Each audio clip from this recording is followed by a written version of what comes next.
to our player ratings. This is going off to it cheap. Let's go to our player ratings.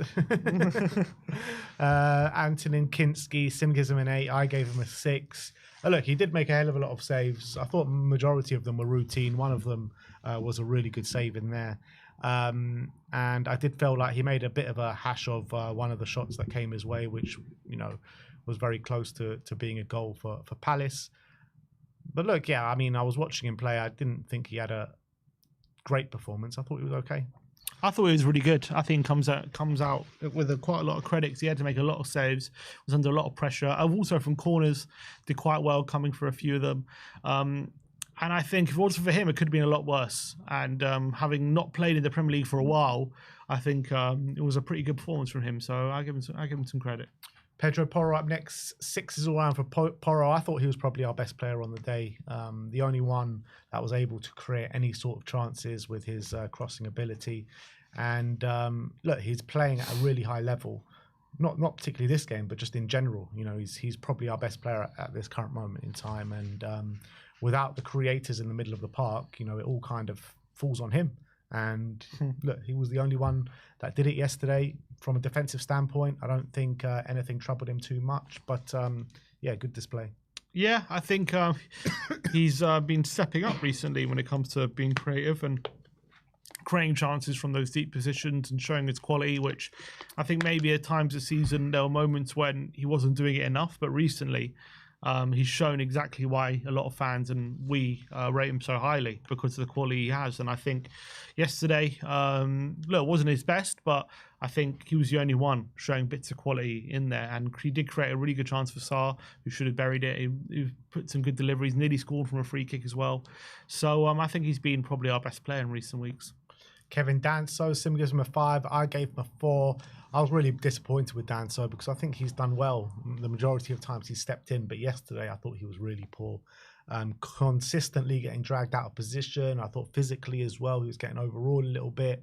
And yeah, he just didn't fill that backline with confidence whatsoever. And he's supposed to be like that kind of aggressive guy in the middle of the park that's really kind of fighting tooth and nail for the team. But I just don't think that happened yesterday. Yeah, he was off it. He struggled with Mateta badly. I think he was getting caught out time and time again. He was, you know, when Romero kind of goes for things, he either wipes out the player or he gets the ball, or he either gets a booking. But more often than not, he does get the ball. But I felt Danso yesterday was not getting anywhere near it and was leaving us so open time and time again. So bad display from him.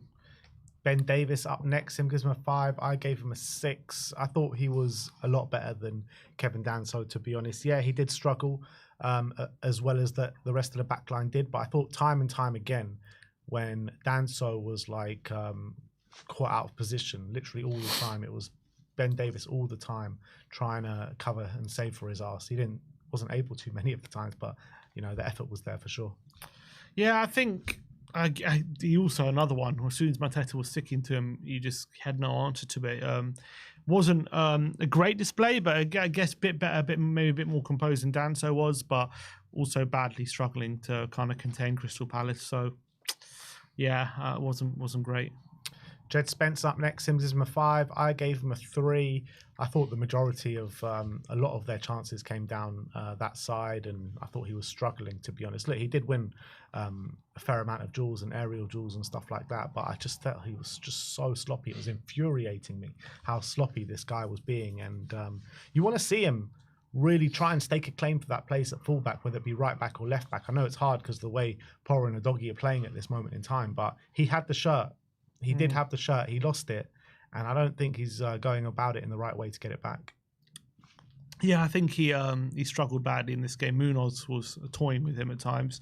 I think it's not kind of directly only his fault, because I think he was tucked inside pretty much that whole time, and clearly there must have been an instruction.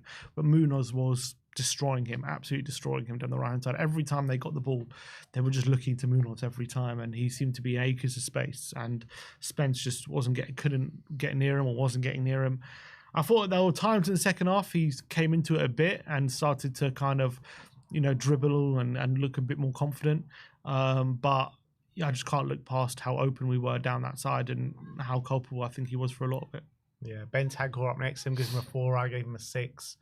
In terms of the midfielders, probably one of the better ones. Didn't, in my opinion anyway, I don't think he performed great. I just don't think it was an absolute shit show, basically. Not much to go on. They only played 45. Yeah, I think it was a poor half from him. I think he got dominated and overrun. But again, he's one of the players who played on Thursday. But yeah, it wasn't a particularly great performance from Bentancur. I think he really struggled up against the likes of Will Hughes and Lerma. I think they dominated. Archie Gray, Sim gives him a 3. I gave him a 4. It's just unfortunate, consistent bad performances from Archie Gray at the moment. Every time he seems to step on the pitch, he seems a bit out of his depth. And this was up against a very aggressive Crystal Palace team. And unfortunately, he played like a 18-year-old with not much Premier League experience. Yeah, it's to be honest, the last 2 times now he's played in midfield. I don't think he's had a good game in midfield yet for us, which is a shame because that's obviously the position that we want. We see a long-term future in. But look, he's only 18. It's going to be a learning experience. He's going to learn from these experiences. I think when you compare him to someone like Bergvall, who's adapted really well, you got to remember like Bergvall's been given a bit more. First of all, he's a different kind of player, but he's been given a bit more freedom to, express himself, get forward, and show that those skills he's got. And that freedom is a bit different to Gray, who's asked to be very disciplined, who's asked, playing in a defensive midfield position where there's a lot more responsibility there. I know Bergvall's been doing this, the defensive side as well, but it's just a very different kind of role for a younger player to kind of learn and adapt to, and it's a lot harder to, in my opinion, probably to do that. So, look, give Gray some slack, but there's no getting around it. He's looking out of his depth at the moment in that position, and he's really struggling to kind of contain oppositions. And obviously, he's probably not helping. He's in the B team in a sense that when he's there, the whole team is probably a bit disjointed, which is probably hanging him out to dry a bit. But that's just reality. A lot of the time he's getting the ball and playing out of play without any kind of pressure on him. He's those kind of trademark Gray runs into space. They're completely out of his game at the moment. I'm not seeing any of that. His passing range seems to be a bit all over the place. It's just not going for him at the moment. Pape Sarr, Sim gives him a 3. I gave him a 4. I mean, he started the game in the 10. And he played like a defensive midfielder in the 10, to be honest. I thought it was a bit of a no-show from him. There was one chance that he got with a header at the back post, which he needs to be doing better from, to be honest. But apart from that, it was pretty anonymous. Yeah, and that was a good chance. He really should have scored. It was a brilliant cross from Porro on a plate for him, and he's got to be doing better there.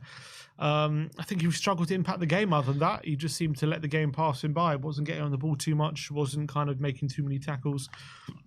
Just wasn't a bit of an anonymous performance from Pape. Wilson Odobert up next. Sim gives him a 6. I gave him a 4. Again, he huffed and puffed a little bit, but apart from that, I thought it was little quality, to be honest. I thought, he's got to be doing a lot better because, cast your mind back to Alkmaar when he scored those 2 goals. You're thinking, all right, Odobert is going to be our starting winger now, getting 2 goals, getting us into the quarterfinals of the Europa League. But I think ever since then, I don't think he's put in like a strong performance, to be honest. It's been pretty disappointing, and I thought yesterday was no different.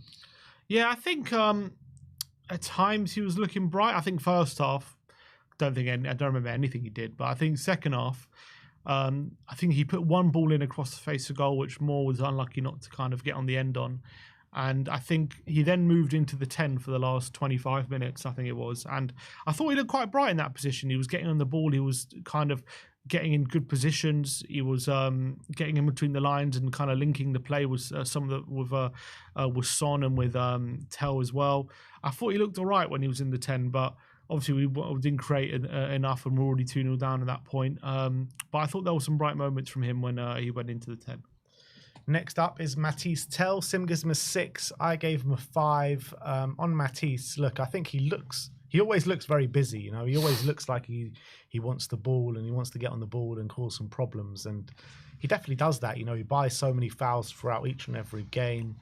He does see a lot of the ball and gets heavily involved. But I just feel the quality is lacking from him, to be honest. And I think yesterday he just didn't have too much impact in anything going forward, where he saw a lot of it but just didn't do much with it.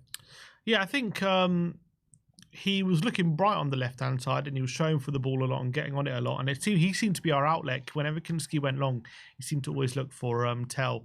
But again, he was getting very little joy down that side. I think when Son came on, there was some decent link-up. I think there was one moment he played Son in on goal, and Son should have done better. He should be maybe at some moments, though, either going to the byline or looking for space, and he seems to have this tendency to always run into trouble and not look where he's going, and seem to give the ball away in poor moments, especially when we're looking to attack. And I think yesterday, it was a bit of a frustrating performance from him.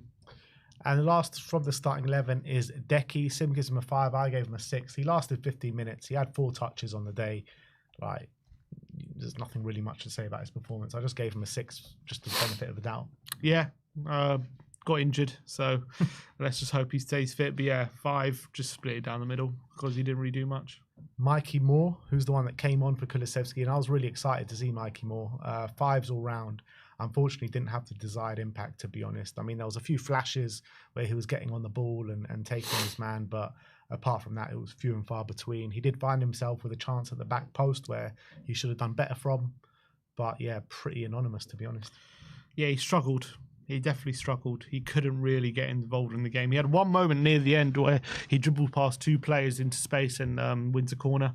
That was pretty much it for Mikey Moore, to be honest, in that game. I think he just wasn't able to get involved. He just wasn't able to get into the game. I thought physically as well. He just kept getting pushed off the ball a bit too easily. Bissouma, he also came on, this time for Bentancur at half-time. Sim gives him a 4, I gave him a 5. And it was back to the Bissouma, which we've seen pretty much all season. Look, the reality is he's performing really well in the Europa League over the course of the 2 legs against Bodo. But in this game, just poor, to be honest. Overrun in midfield. Yeah, I think obviously got that early yellow card for a high foot on Hughes, which I thought was a bit harsh, but he did it within a couple minutes of coming on, which was classic Bissouma. I don't think it was too different to Bentancur. Maybe a bit better, but not much in it. It was just did he get a yellow card? Bissouma? Yeah. Why, in his first touch? Don't remember that. Yeah, literally just after you were still getting a beer at half time. No, I didn't. I stayed there for the grandpa thing. I didn't see him. He got a yellow card, yeah. Right, it was right at the start of the half. It doesn't even say he got a yellow card. No? I don't think he got one. Certainly got a yellow. They showed him getting a yellow. Maybe they put the wrong guy on. Lerma got a yellow card for an argument at that moment in time. I think it was Lerma that got the yellow card. They said Bissouma, so maybe they got it wrong. Yeah, they got it wrong. I see, they got it wrong. All right, but Bissouma was the one who made the foul. And then they put Bissouma. Yeah, okay. But Lerma was arguing with him, so he must have got it off the back of that. I see. Well, all right. So I thought it was a harsh yellow, to be fair. So fair enough. But I didn't think it was a great second half display. And last but not least, Son Heung-min, 5s all round for Sonny. Great to see him back, first and foremost. When he did come on, the stadium did get a bit of a lift. A lot of cheers for him coming back. Obviously, the captain, and good timing as well with with the final coming, very, very soon. So we're going to need him. We're going to need to get him up to speed as well. And, who knows what's going on with Tel, if he's injured or not. Like, there's no talk of him being injured, so that's a positive. But I guess he would have been said he wasn't in training. Yeah, exactly. So with Sonny, he got involved a few times in the 9. Little quality. He looked very rusty on the pitch. Yeah. But we just need to get him up to speed, and I want to see him start or get significant game time in the Villa game, because we really need him back to his best for that game in Bilbao. Agreed. And clearly he's lacking sharpness, and obviously that was his first bit moment on the pitch for a while, so that obviously makes sense. But there was a few moments where if you'd have made a quicker decision or got a shot off quicker or a bit more accurate with little interchanges, we would have maybe created a chance. Unfortunately, there was one moment as well, the ball comes to on the right hand side of the box, and you're just screaming for him, just cut inside and shoot. He's got a bit of space, and he just hesitated and doubted himself and waited too long, and all of a sudden that chance to shoot was gone, and he had to kind of play the ball out wide into no danger. And you just know Son in that kind of situation, a confident one, just cuts inside, doesn't think twice about it, and just gets a shot off, and he just didn't do it. Look, it was definitely a rusty cameo, but hopefully he can do better, especially as well. He was playing up front, was hard, especially up against those back three. It's hard for him to get in the game. Yeah. Ange Postecoglou, Sim gives him a 3. I gave him a 5. I do feel for Ange at this moment in time because you're kind of like damned if you do, damned if you don't going into this game next week. Because if he plays his first team and, you know, 1 or 2 get injured, you're like, oh, why didn't you rest everyone? But then when you rest everyone and you get battered, then you're like, oh, why didn't you play your first team? Blah, blah, blah. So it's just like... I do feel for him at this moment in time. My opinion was that he needs to rest everyone going into these 2 games and make sure everyone's as fresh as they can possibly be going into the Bilbao game. So I didn't have too many problems with it. So I didn't mark him down too much. But the reality is he's not able to get these players up for any of these games. The Premier League form, I think in the last 5 games, we're actually sitting bottom of the table for form, which is crazy. So look, it's shocking. It really is shocking when you're judging him on the Premier League campaign. We've never seen anything worse. And he's not able to tactically get the better or get his players up for it or motivation, anything. Like anything he does is just going horribly wrong. Yeah, I do feel for him. I don't have a problem with his selection. By and large, I think he's actually managing the squad quite well. But, you know, I can't sit here and say anything other than it was an absolute disaster of a performance. It was lucky to be 2-0. We didn't do pretty much anything going forward. Every time they went forward, you know, there was one point in the first half where Palace went forward and they overhit a pass, and I was celebrating because it was one of the only times I went forward and didn't create a chance. It was like every time they get forward, they seem to create something. It's not like no moves ever break down for them. Every move is like on point and creates a chance. And look, there's no hiding from that. And as much as we made changes and all this kind of stuff, we should be doing better than that. And that's Andrew's responsibility to do that. So he takes a lot of criticism for the shambolic performance. But yeah, I understand it's probably very hard at the moment for players to get up for it when we got the big game in sight. I think everyone's saying it. He said it himself, Ange, after the game of Bodo in that little clip. He said these games are to get ready for the final. He literally said it like it's there for all to see. Sonny, I read it in. Oh, maybe we'll do. I don't know if we're doing an update, but I literally read quotes from him today. Said, "I'm literally all I'm focused on is that final." He said, "I'm just trying to get my body. I'm using these games to get my body ready for the final." That's what he's saying. So I think when that's the message coming out from these players, it's no surprise that we're watching these Premier League games, and you know everyone is basically not caring about the result, and it's hard to watch, and it doesn't make it easy to watch. Or I'm happy to watch it.